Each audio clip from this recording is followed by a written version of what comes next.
Hello, and welcome to the second night of the 45th Annual ODU Literary Festival. My name is Molly McCullough-Brown, and I'm an assistant professor of English and creative nonfiction here at ODU. And along with my colleague Kent Wascombe, who is holding things down in the back, I am the co-director of this year's festival. Before I introduce our reader for tonight, I want to say a couple of thank yous.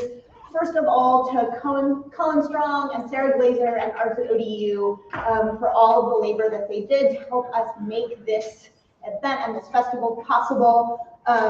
Secondly, to the Edith and Forrest P. White Endowment for giving us the resources to keep Tran on campus a few extra days to meet with our graduate students and give them a craft talk. And just hang out with us a little while longer. To the Office of the President and the Office of the Dean for all their support. To Woody Robinson and the staff of the University Theater for making the lights and the sound run. And to the staff of the University Bookstore for so kindly selling copies of Ian Tran's novel, which you can buy and get signed after the reading today. And you guys, this is extra special because this novel isn't even technically out yet. So this is a total preview. Like all of you might have heard me say this afternoon, this is a really special day for me at our festival, which is themed around sustaining community, because in addition to getting to introduce you to writers who are a part of the literary community, I also get to introduce you to writers who are a part of my community. I've known E.M. Tran for a long time, long enough just to call her Lizzie. Before HarperCollins picked up her debut novel, or her stories appeared in Joyland magazine and the Los Angeles Review of Books, before she had a PhD from Ohio State, or a notable essay listed in Best American Essays 2018. When I think of Lizzie, she's dancing to Shake It Off at an MFA house party, or drinking tequila on the balcony of City Grocery Bar in Oxford, Mississippi, telling a good story or pointing out something funny or beautiful down below. She's wondering if anybody has a snack for her. She's also making everybody feel welcome, talking to somebody quiet to draw them out, seeing something someone else is missing. This is also what her work does. When I taught Lizzie's essay, Miss Saigon, which won Prairie Schooner's nonfiction prize in a graduate class last week, all of the students arrived at seminar with awed, open, eager faces. I want to talk about how she managed it, one of them said, referring to the clear, remarkable way the essay weaves together threads about her evacuation of New Orleans during Hurricane Katrina, her parents' immigration from Vietnam at the fall of Saigon, an omnipresent pageant trophy, the dailiness of American racism and xenophobia, and our notions of beauty, and the ways they evolve inside of us, the ways they fail to. My students marveled at how the intersections of these at first disparate stories seemed both effortless and inevitable, playing in their importance without ever being didactic, coalescing into something elegant, expansive, and hard-won. I marvel at it too. All of Lizzie's work is like this, big in its vision, interested in what happens over years and generations, what spans continents, what is both wonderful and wrenching, what grows loud in our silences. Her new novel, Daughters of the New Year, which we're lucky to hear from tonight and be able to purchase before it's even officially published on October 11th, has been called an epic and a lineage. It again picks up the distance between New Orleans and Saigon to tell the story of daughters across and between cultures, a family over time. It's ambitious and big-hearted, smart and suddenly funny, just as Lizzie herself is. It's such a pleasure to welcome her here tonight. Please join me in welcoming Tran.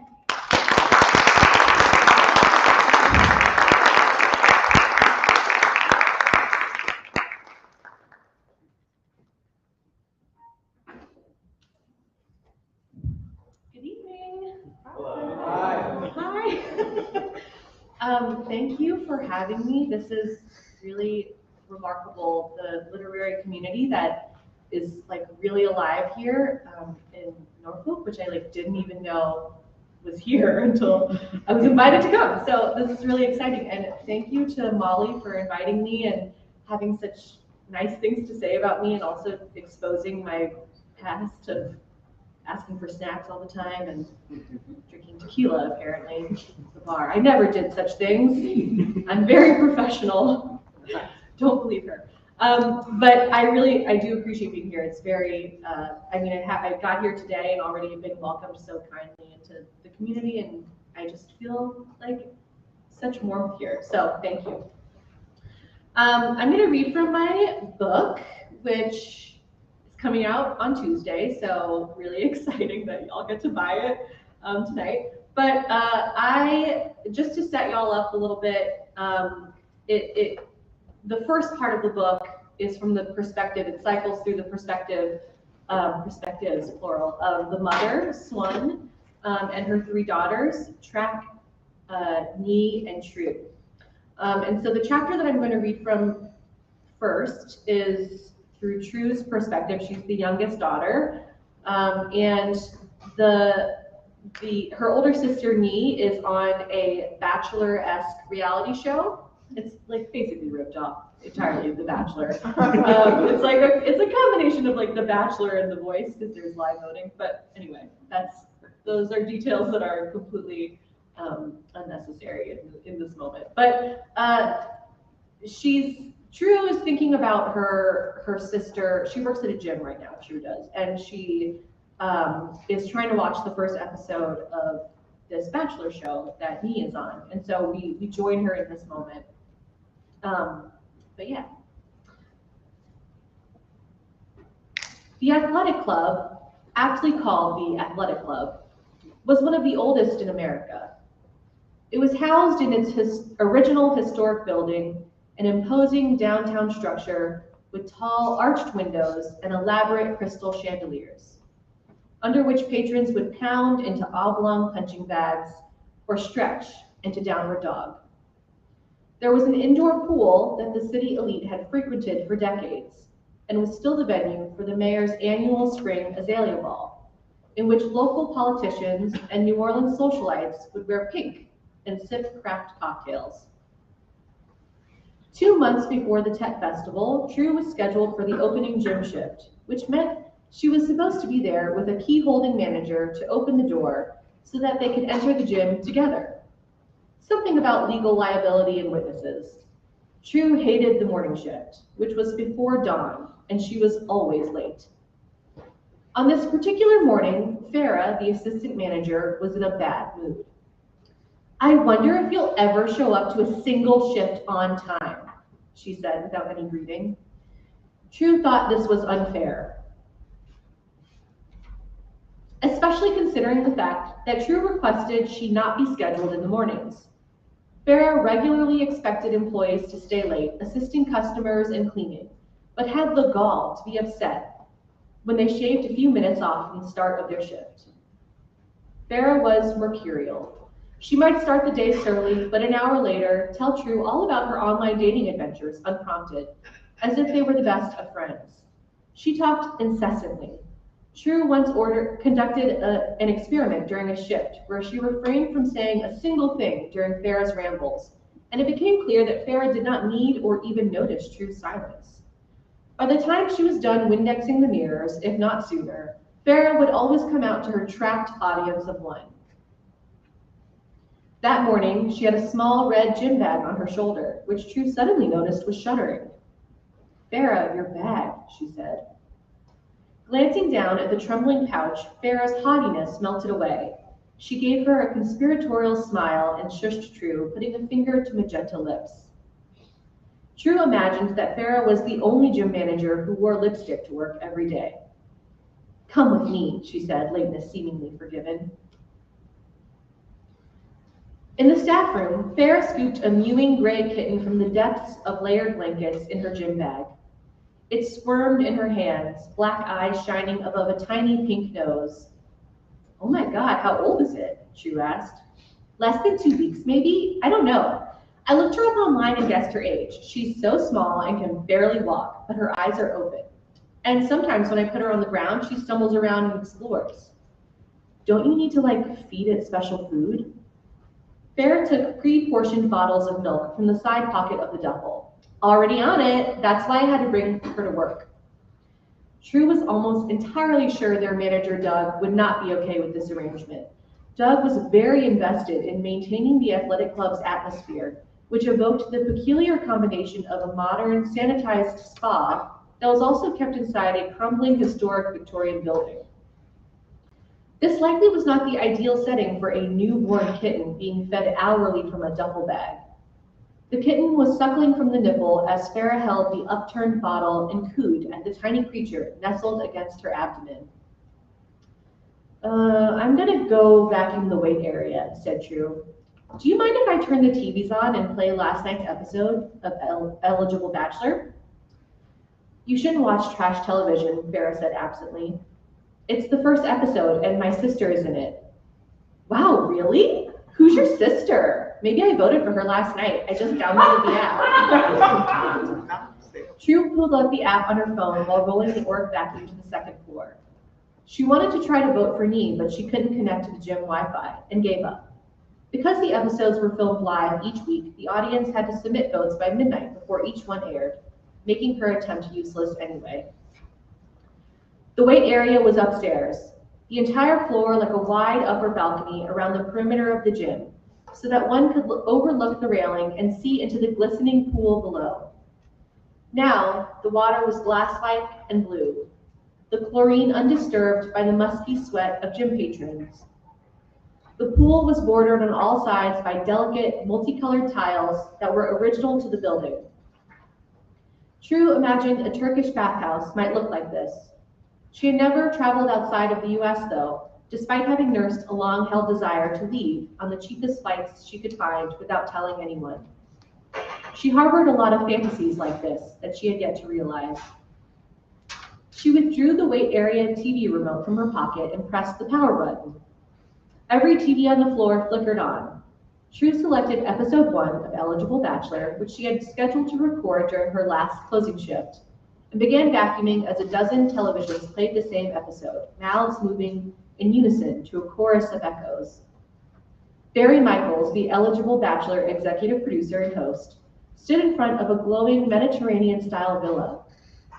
It was nighttime, but the orange tile roof, the white stucco facade, and the Southern California desert landscaping were still clearly visible under the production lighting. Barry Michaels' straw-colored hair was combed over, and he held his hands demurely in front of him, legs at ease like a soldier. "Tonight, Ben meets his women, and possibly his future wife," he said. "This is night 1 of Eligible Bachelor's most dramatic season yet. Who will Ben make a connection with? Will it be Sarah H., the kindergarten teacher looking for love? Or will he fall head over heels for Becca M., our career-focused wedding planner? You'll have to tune in to find out. Meet Ben's women and vote for your favorite." True pushed and pulled the vacuum across heather gray carpeting. This was a futile exercise and did little to improve the sweat of the hundreds of gym patrons. But this had not happened at all. This was a futile exercise and did little to improve the carpet's odor.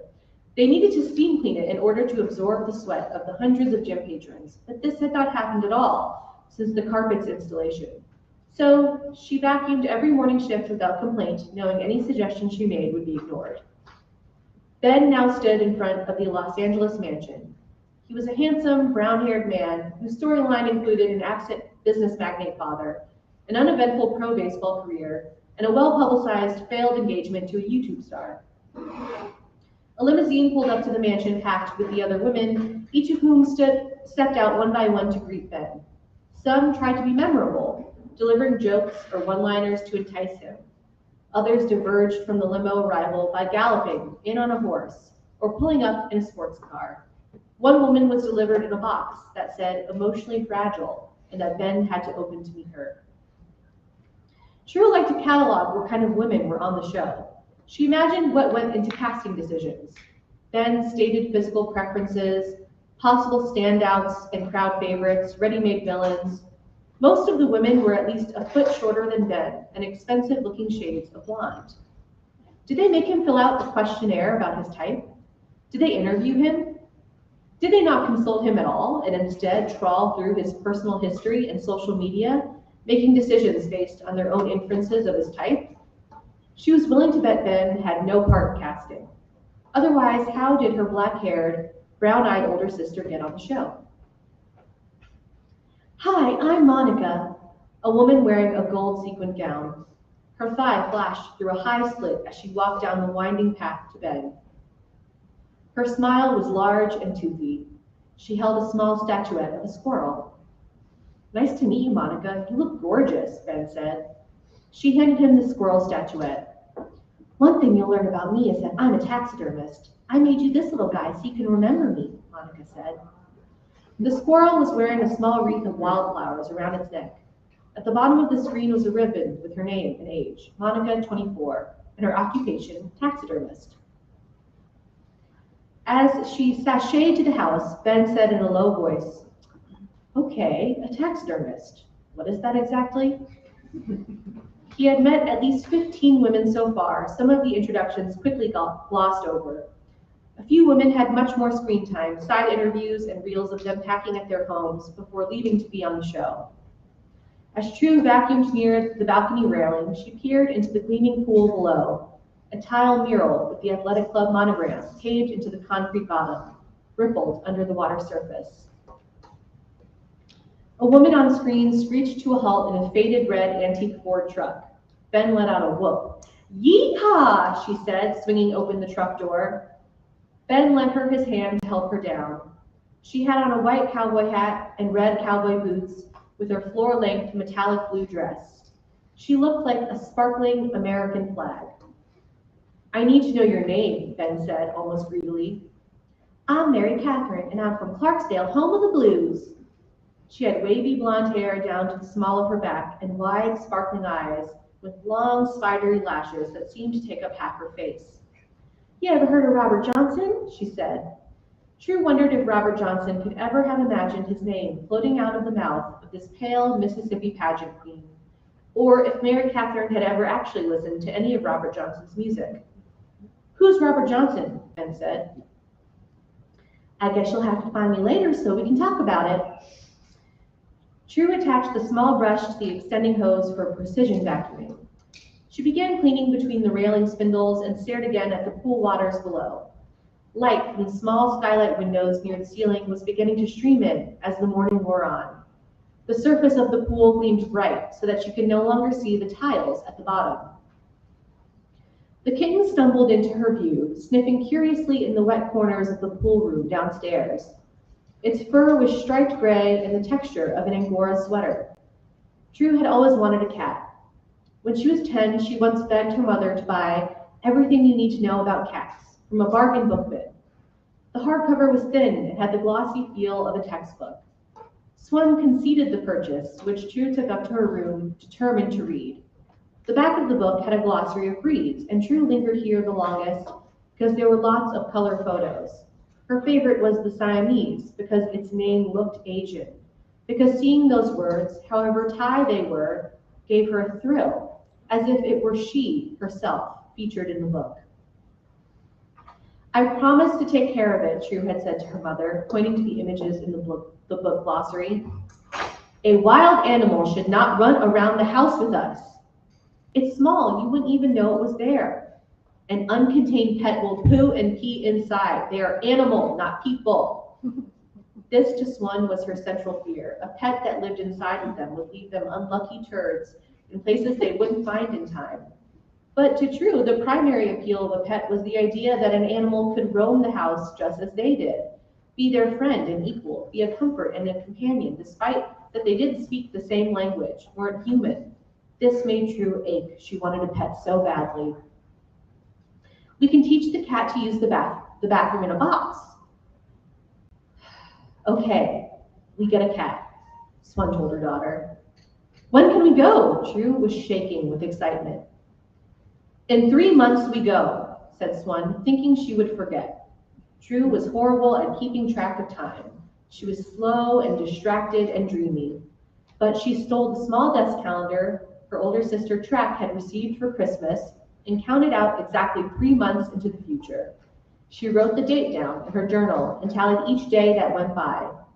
On the day she had been promised a cat, she approached her mother, dressed and ready to go. Can we go to get the cat today? Said True. Swan was frying tofu. Her apron was covered in grease splatter. She frowned at her daughter. What do you talk about? You said 3 months ago we could go get a cat. Today it is 3 months. No cat, her mother said. Her voice was flat and left no room for debate. True, though now 28, never let go of this disappointment, this empty promise. For all the ways her mother let animals dictate the fabric of their years, cats and dogs, goats and tigers, snakes and dragons. The irony was that animals had no part in their actual lives. Only the fiction created by her mother had mattered. God forbid True have an actual cat to care for, when she could simply worry about the catastrophe sure to befall them during the year of the cat. As she watched Bear's newborn kitten totter here and there, she wanted to run down and snatch it away, to hide it in her childhood bedroom, where she still slept as an adult woman. Wowza, said a dozen synchronized bends on all the gym televisions. It was Nee stepping out now. She had opted for a traditional limo entrance. There must be a dozen other women waiting in the same limo Nee had just exited. She imagined her sister was probably making lots of friends, that she had been sipping champagne easily with the other girls as they waited their turn to meet the eligible bachelor, as confident and charming as her tiger sign. Hi there, Ben, said Nee sweetly. Her voice had taken on a melodic overtone several pitches higher than her normal voice. She wore a flowing emerald green dress that bared her collarbone and shoulders. She looked incredible, was oozing such star power that True sincerely wondered how they could be related. Ben took both of Nee's hands and held her arms out to examine her more closely. Nee's laughter was girlish and seductive at the same time. I'm Nee, she said. At the bottom of the screen in white sans serif font, in Nee, 30, and Vietnamese food critic. True blinked, briefly closed her eyes, and reopened them to check if she had read correctly. The information bar had disappeared, though. What is that again? Ben said. Nee, she said, more slowly, drawing out the word. Nee, he said. How do you spell that? N-H-I. Wow, that's not how I thought it would be spelled. You're so beautiful that I'm weak in the knees, he said. And Nee laughed. Where's your name from? True watched as the kitten stumbled along the tiled floor. Patches of fur were sodden from brushing up against standing puddles or wet walls. Bear had said they weren't able to clean themselves this young, and it occurred to True that the kitten had probably been soiling itself in the red duffel. I'm Vietnamese, she said. But anyway, I'm so excited to finally meet you, Ben. She kissed him on the cheek, leaving behind a bright red imprint of her lips. The kitten poked the water surface with its pink nose, withdrawing quickly, as if shocked by cold. It swiped its paw in the water, like trying to catch some errant buzzing bug. Ben watched Nee as she turned and walked towards the eligible bachelor mansion. True watched as the kitten teetered on the pool ledge, reaching for some invisible string. It stretched, then crashed ungracefully into the water, a small splash that sent ripples across the glass surface. She's hot, said Ben. Nee Mimi, that's cute, really cute. The kitten was mewing, paws thrashing. Its wet, flattened fur made it look like a rodent. True ran down the stairs 2 at a time and almost fell as her sneakers slid on the wet tile floor. She could not remember if she had even turned off the vacuum. She thought she could hear its white noise humming, the vacuum hose snaking on the floor. The cat's small face was no longer above the water surface. True plunged into the pool, swimming breaststroke underwater like a frog. The chlorine stung her eyes as she swam for the gray kitten, suspended and drifting slowly toward the pool's infiltration system, its fur fluttering like seaweed. The water, though seemingly still when viewed from above, now rushed around True's ears in great whooshes, as if other bodies were thrashing and darting all around the floating cat, creating a storm of motion, leading her to it. True could hear the television audio filtered through the pool water. "It's crazy to think I might have met my future wife tonight," said Ben. "Ben's really handsome," said Nee, in what True guessed was a cutaway interview. "I'm not exaggerating, but I feel a really crazy connection. Maybe it's love." Her drenched clothing dragged, but she was buffeted up, the force of 1,000 hands lifting her through the water. She cradled the limp kitten in the crook of her elbow, using her free arm and legs to propel herself to the surface.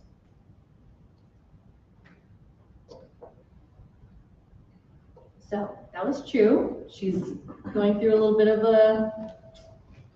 some kind of, existential crisis, if you will. Her sister's on a reality television show and she's working at a gym. I'll read one more very short chapter.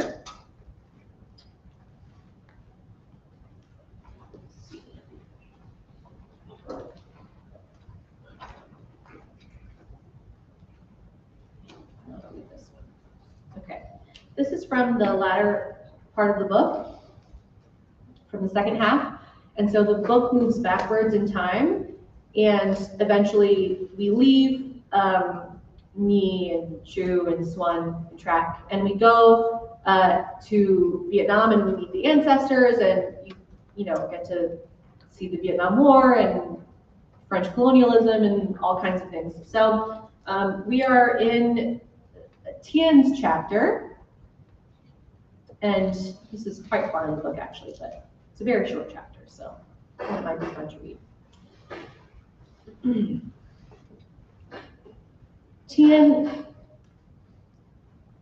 helped her aunts wash her mother's corpse, wiping papery skin with wet cloths. Tien knew she should be sad.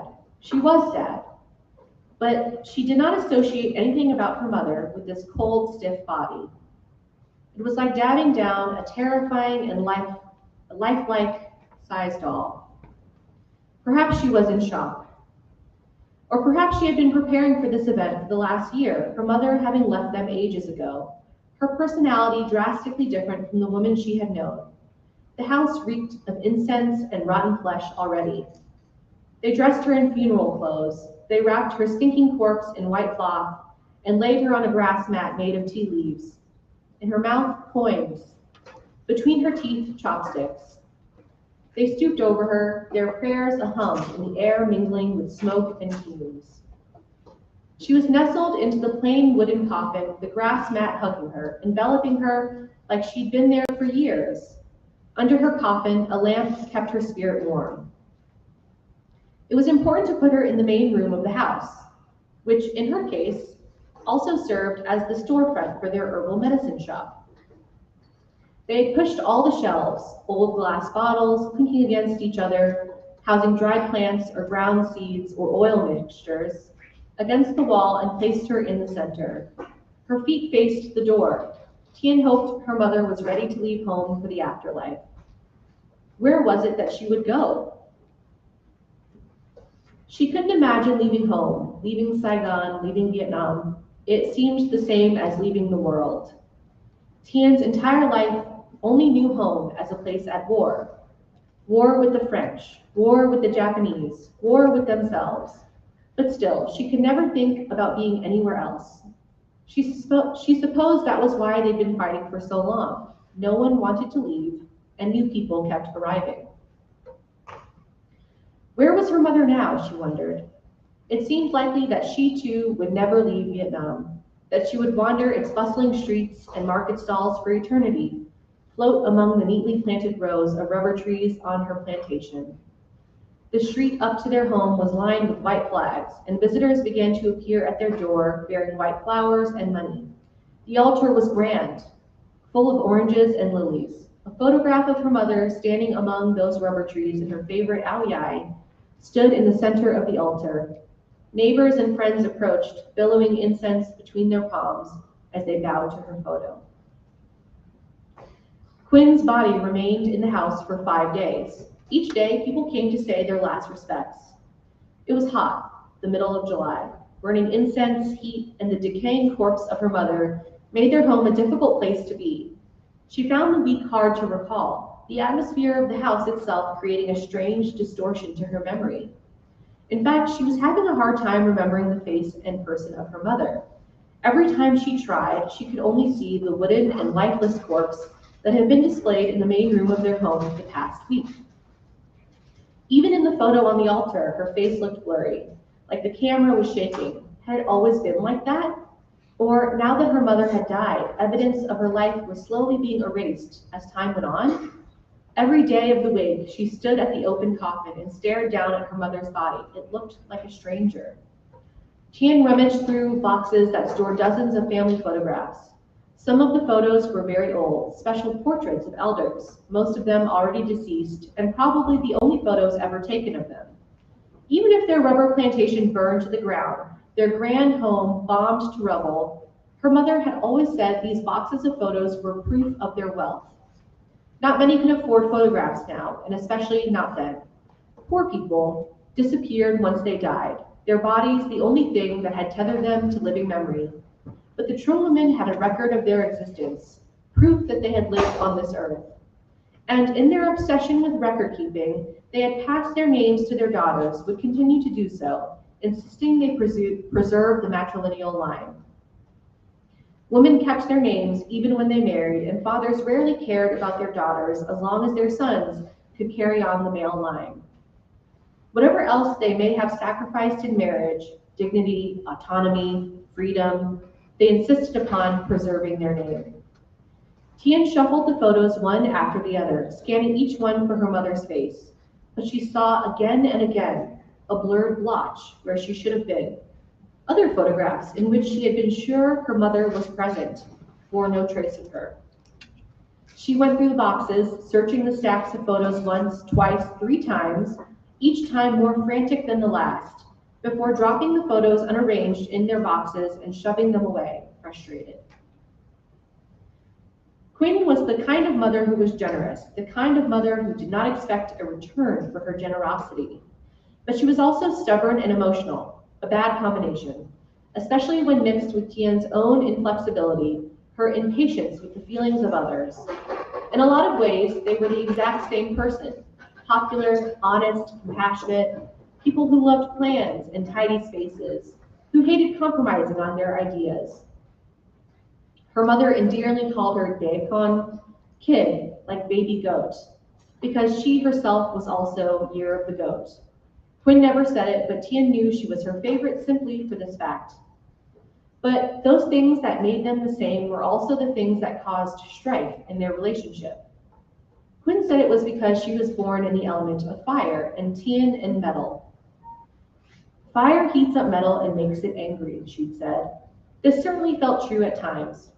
Her mother's melodrama agitated her, a reaction not well suited for a daughter toward her mother. Quinn was particularly hard on the help, assuming the worst of them, always suspects for theft, and never competent enough for even the simplest tasks. Tran found her rigid expectations embarrassing. Even when her behavior was warranted, when the maid had stolen cash from the wooden box inlaid with mother of pearl, when the gardener had lied about the horticultural credentials and ending up killing all their lilies, Tran still never gave her mother room to be right, and Quinn was loath to ever admit being wrong. "You are moody, my little goat," said her mother often, which only served to make matters worse. Now that she was dead, Tran begrudgingly admitted It was the fact that they were so alike that they had ever fought, metal or fire irrelevant. After her illness, the most intense part of Quinn's personality seemed to swallow her whole, grow and pulse, a disease itself. For weeks, she heaved her rice porridge into her lap, the vomit swirling orange. Her skin looked permanently stained, too, although they couldn't tell if they'd convinced themselves of that because they knew it was in her body. She threw fits, screaming and lashing out in anger when things were not the way she wanted them. She clung to ideas against any logical dismantling. She was convinced someone was lurking in the dark and stealing a single diamond each night from her favorite necklace, despite her family's reassurances that she was quite alone, despite showing her the necklace each day intact. She sometimes woke up thinking they were at the rubber plantation and that all their trees were stripped bare, even though she hadn't been well enough to visit there for months. Bones, she kept saying, bones in the earth, but her family could not make any sense of that either. The more contradictory evidence she was presented with, the more Quinn doubled down on the illogic of her own reality. Her head hurt so much, she lay for hours, days, clutching it. Her honesty was laced now with meanness. We are the unluckiest sign in the zodiac, she said. We can change our destiny, Tran said, trying to cheer up her mother. I was unlucky enough to have an ugly daughter, she said, and I'm unlucky enough to die here with her at my side. That sounds pretty lucky to me, Tran said, to have a loved one by your side. I'm sorry, Quinn said, I'm sorry. She had come to her senses, apologizing again and again. I don't know who said that. I don't know who I am, she said, looking afraid.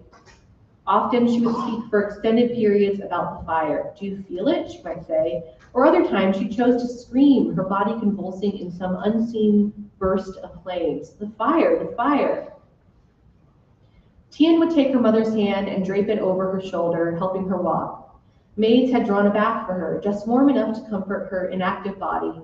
Her hands and feet were always cold, even though it was the hottest part of the year. A bath, Mama, Tran said. Water puts out fires. Tran helped the fire goat step into the bath, a ritual she always complied with. The mention of water always seemed to calm her, remind her there was balance. Did you feel the fire? Her mother asked, soaking in the bath one last time. I felt it. It was burning hot. She wasn't lying, technically. Summer in Vietnam felt like they were all burning alive. Leave me, she told the room, and they all left her. The water in the bath swirled around her as she slid her arms across its surface. She stared down into the water as it unfurled between her fingers. Before her illness, she used to take long walks. She loved strolling by the river. It was comforting to know water had come from somewhere and was going elsewhere, that it had done so for thousands of years, that it had carved a path through earth and rock and grime, persisting forward. The sound of it rushed into her ears as she thought of walking along the riverbank with her children, each of them eating a mango she bought them at the market. Eyes shut and ears full, dreaming of rivers she didn't notice as the bathwater swallowed her whole. Thank you.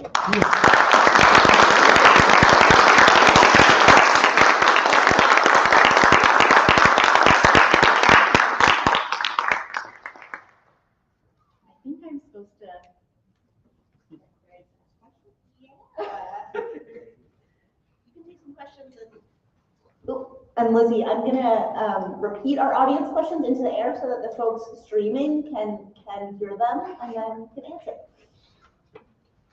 Oh, we already have some early questions. I saw you first over there. What character do you relate to the most out of the three daughters? So we just got a question, which is what character you relate to the most out of the three daughters?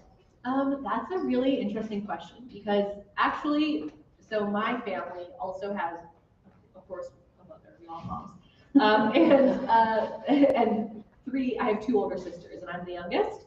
So one would think that I relate the most to True because she's in the book an aspiring but failed writer, and also, you know, some would think that the characters correspond with my actual family, but I would like to say, for the record, sisters, my actual sisters, they are not you, it's fictional. And I was thinking about this because it seems curious that I would, mirror the same exact family structure that I have lived, in my life. And I actually think that all three of the sisters are some different version of myself, really, rather than my sisters. And it's, like we're all kind of multifaceted people, and in a way, when I'm writing, I'm also like projecting these versions of myself that maybe I wish I could be, or if I had taken a different path. And so I really think that all three of them are kind of like me. So, I know that might sound like a cop-out answer, but all three of them. That was a good question, though.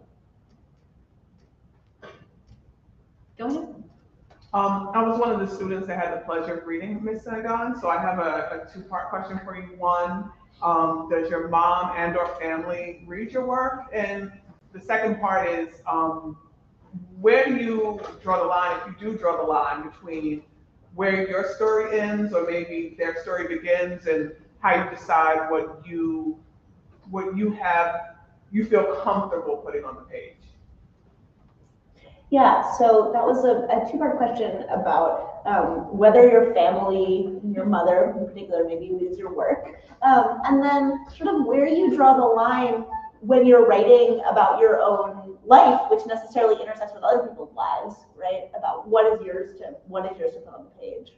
Yes, I think that's a really good question in light of like, I don't know if y'all read Cat Person, but like the conversation around Cat Person and like the ethics of deciding what is yours to tell and what isn't, and how much to change. But to answer the first question, my mother has read the essay that you read. I wrote an essay called Miss Saigon, and it was about my mom. And because it was nonfiction, I gave that to her before I even submitted it, and was like, Mom, if you have a problem with the essay, I won't submit it anywhere. And that was a personal choice. I think that every nonfiction writer has a different threshold for like what they're willing to do. But I think at the very least, if you're writing about someone, it's only ethical to like let them know that they're being written about, right? And so it was interesting when I gave the essay to my mom, because I really wanted to submit it. And I was like, please let me submit it, Mom. And I gave it to her, and she read it, and she got back to me, and the only thing that she had to say about it was, I don't think that you should mention your aunt in the essay. That's it? Really? She was like, yeah, everything else is good, but I don't think that you should mention your aunt. I was like, okay, all the other stuff about like our dysfunctional relationship is fine. But yeah, she was fine with it. But I think that generally she like is not a huge reader, so like I wouldn't be surprised if I'm gonna obviously give her the book, but I wouldn't be surprised if she like did read it, because she's not really that big a reader. She's not necessarily, she's proud of me, but she's not like interested in writing in the same way that I think maybe other family members are. So, and to answer your second question, I think it's a muddy one. I feel like when you're writing about other people, it's impossible to not write about the things that you experience, that you know, even if it's so changed or masked or altered that like other people don't know, that you have taken from the experience that you have had or that you have heard from another person. So I think that like in some ways it's unavoidable to write about, the things that we hear. And also as writers, like everything is like, people should be careful around you, because every little strange thing that's said or weird thing that happens is material for writing, and it's only fair that that you can take the world around you and write about it, right? Because that's like your art. But at the same time, I also think that it's lazy writing to take directly from the world around you, and especially if it's not your experience, and to not try to fictional. If you're writing fiction, it's lazy to not fictionalize it, right? Like if you're going to, for example, take the story of someone who works at a movie theater, and you use essentially the exact same movie theater without changing its location or its name or the people that work there, then you're not really writing fiction, you're writing nonfiction, because you're just taking from the experience of someone else. So I think that that is a really like sensitive, we should be sensitive when we're writing about that. Not to say that we shouldn't write about what's around us, but like ask yourself, am I being creative? Am I writing something that I can really call my own? Or am I just taking from someone else? I think that that's like a question that you have to always ask yourself when you're writing. In the back? You said traditional funeral rites, and there was obviously a lot of culture in the book. Were you raised knowing that and raised with that, or did you have to go out and do research on it? So that was a question about the description of traditional funeral rites and sort of the detailed descriptions of particular cultural rituals in the book. And she asked whether Lizzie was raised knowing that information, or whether there was a lot of research that went into this book. I think that's a really, I think it's funny that you asked that question, because I just wrote an essay about learning about the funeral rites of, of Buddhist funerals. I actually did not know anything about specifically Buddhist funeral rites. I had been to one Buddhist funeral when I was like 5 years old. It was my grandmother, and I barely remember anything from it. And my father passed away last year, so we had to do this funeral for him, and I didn't know anything about like what to do. I thank God I wasn't organizing it, actually. Like, we basically just, everything was planned by someone else, and they like hired these Buddhist monks, and the Buddhist monks like were actually really bossy. They like do this, do that. But it was like, it was very sad, of course, but it was also kind of comedic, because I like didn't know what I was doing. And so I had to write about this in an essay, because apparently when you write a book of fiction, they're like, you must write an essay to promote the book. So I was like, okay, I'll write about this like horrible thing that I went through, and it'll be fine. And I tried to write the essay, and it was like really difficult, but I wrote it. You'll be able to read it. But when I was writing the book, a lot of there's a funeral that happens in the U.S. that is like very much about, taken from my experience with this very recent experience of my father's funeral and not really knowing what the traditions were. And the book is very much about generational chasms, like what happens when you're displaced or when you're part of an immigrant refugee family, and those traditions and those stories become lost in translation. And so that is very much what that chapter is about. But the more traditional, like if we go farther back in time with this traditional funeral rites that were contrasted to what happens in the US, that I very much had to do research on. And a lot of the historical stuff I did have to do research about. And that was, I thought, very fun. I really loved the research, because there were all these different little nooks and crannies, these historical places, like these, places where socialites went, or, these really, really specific funeral rites that I just didn't know about, that I felt like I was excited to write about it, but I also felt like I was helping to bridge that gap that I myself was experiencing between the generations in my own family.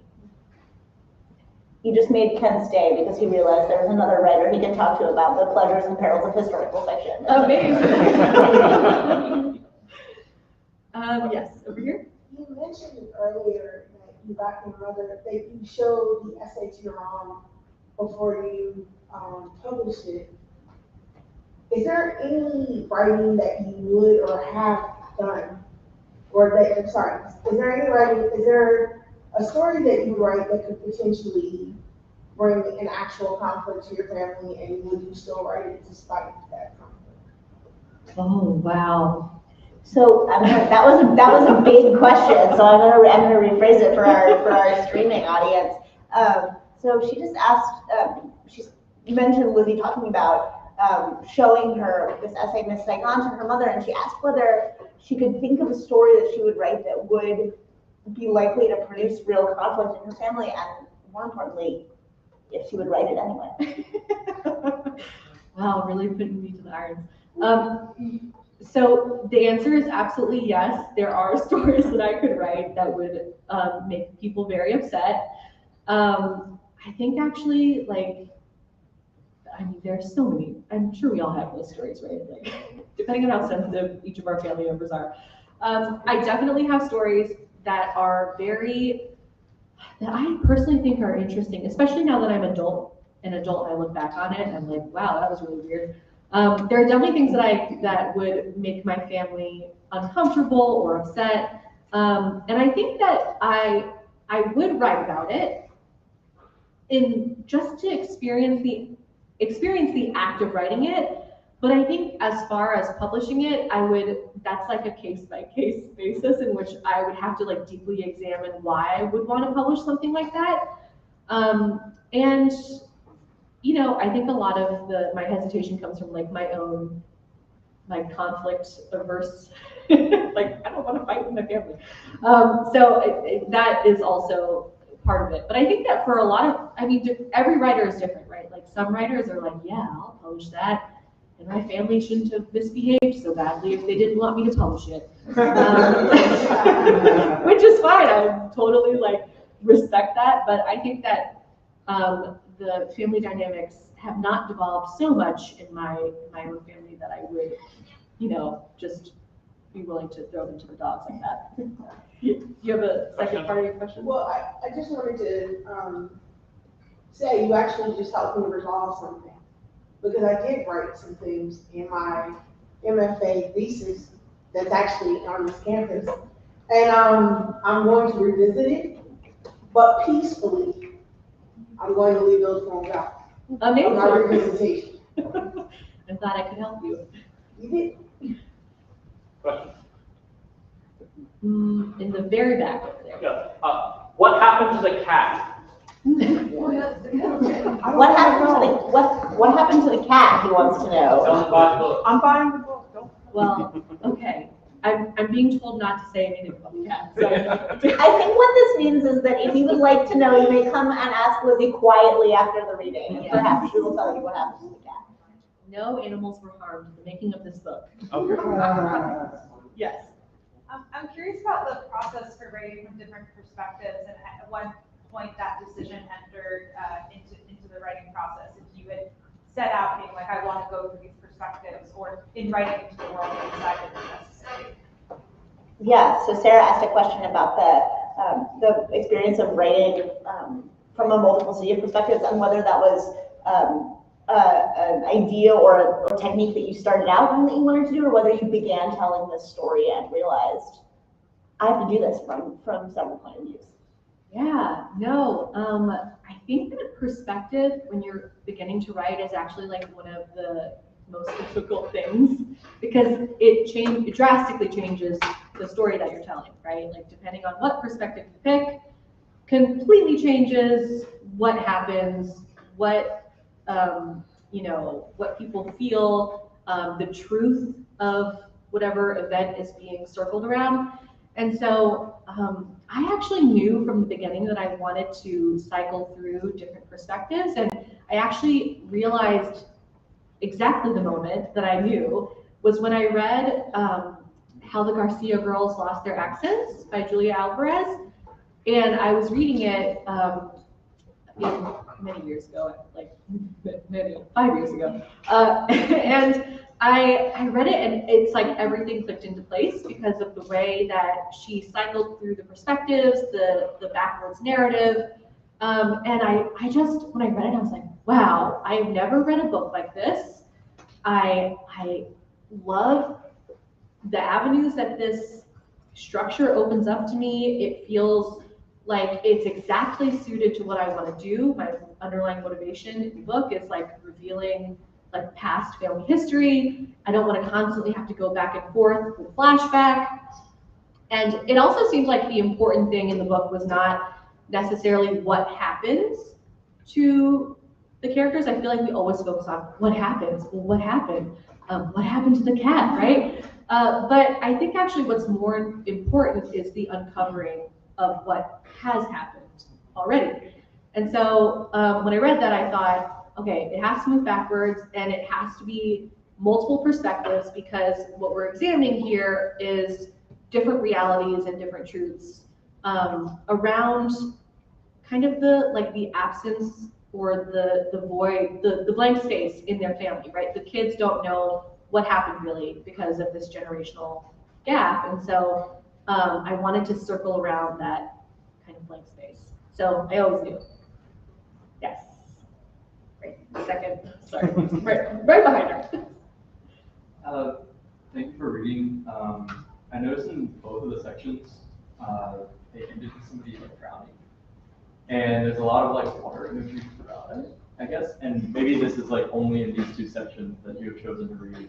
And you have to have just chosen both of these where people drown and there's like water. But I would tend to guess that's not the case. And so I was wondering if you wanted to like talk about that and what those choices were talking about. Yeah, so Henry noted that both of the sections that Lizzie read ended with the drowning, and wondered about the water imagery in the book and the significance of these drownings. Yeah, I like that you phrased that so politely. Like you were like, I think that you did this intentionally, but maybe not. But I am assuming that you did. I did do that intentionally. Thank you for thinking the best of me. But I actually did unintentionally read 2 chapters that ended in the drowning. So that was just, I mean, there might just be so much water in the book that like any 2 chapters that I picked would have ended that way. But there actually is a lot of water imagery, and we actually start the book with a river, the Saigon, the river in Saigon, and there you'll see, you know, throughout this kind of recurring water motif. And I don't know if I did it on, like, when I was writing. I think oftentimes when we write, we don't, or at least I think better writing happens when you go in without the intention of creating a metaphor or creating symbolism. You just are writing, and then whatever's happening in your brain ends up on the page, and it all can kind of coalesce together and be a cohesive tapestry of, you know, all the things happening in your brain. And so I wasn't necessarily like writing to force water in there, but I think that I was thinking a lot about water because of the ways that water appears in many Vietnamese narratives. We have the evacuation of Saigon, we have the boat people, we also have, this family lives in New Orleans, and so we have, you know, a Vietnamese community that's ravaged by Hurricane Katrina, an overabundance of water. We have, you know, communities that are also very dependent on waterways for their livelihoods. We have Vietnamese fishermen. We have, you know, a country, as a country, Vietnam is very wet. They have monsoon season. So I was just really, I think that based on my subject matter and the setting and the history and the culture of people that I was trying to portray on the page, I think water just kept appearing over and over again. I think we've got time for one more question, if we've got one. Okay, this one right here in the plaid. How do you define success? Oh, wow. Ooh, how do you define success? There's a wonder for you. What a curveball. Wow, okay. Well, this is, oh gosh, what a question. How do I define success? You mean in like my writing career or just in my life? Yes. Thank you for the clarification. Yes, both. Okay, I define success in my life as just being able to do the things I want to do. I know that sounds like a really simple answer, but like just being able to wake up in the morning and decide for myself if I want to leave the house or what I want to have for breakfast. And I think about all the ways that people are constrained, not able to make their own choices. And so I just very simply define happiness, or not happiness, well, success and happiness go hand in hand. Success as being able to call the shots in my own life. And also coming from an immigrant family where my parents were very controlling. I was like, I would like to pick my own career, and that is being a writer. You're like, what?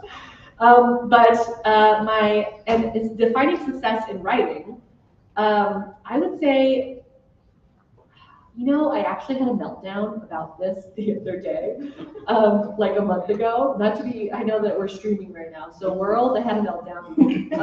And it was because it was a month out from my book. This was like a couple weeks ago. I was like, what's happening? My first book's coming out. Oh, what do I do? And so I was like, my editor was like, 1 month out, this is right on time. Freaking out. But I was like, I felt like I was hyper focused on how much my publicity my book was getting, or how much people were talking about it, or what lists it was on. And I mean, part of that is because so much of the publishing process is very opaque. Like they just like do stuff and then they're like, congratulations, this happened, or they just don't say anything at all, and you're like, why am I not on this list?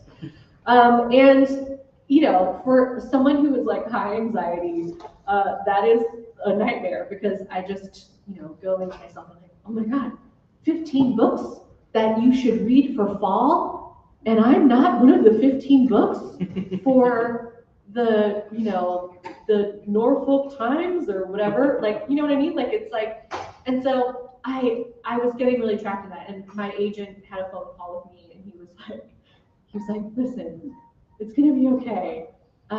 He was like, it's not about, like, career jealousy is not, it's a completely arbitrary thing. Like, all these lists are just made up. Like, people just make them up. It's completely based on how many people are contacting you about putting the book on the list. And I really had to like reset myself and think like, okay, what is successful about my book? What is successful about my writing? It's that I like am able to write about the things that I truly, like, genuinely want to write about. Like, I'm not like trying to write to like make $1. You know what I mean? Like, and that's fine if you do, but like for me personally, I want to write about, if I want to write a backwards narrative about, a mother and her 3 daughters, and like have people read that, even one person read that, to me that's success. Like, even I guess like having my mom read that would be really actually extraordinary, because I just told y'all she doesn't really read books. But yeah, I think that's just being able to write what you want. I can't think of a better place to end than back in that space of self-determination and making your own choices. Lizzie, thank you so much for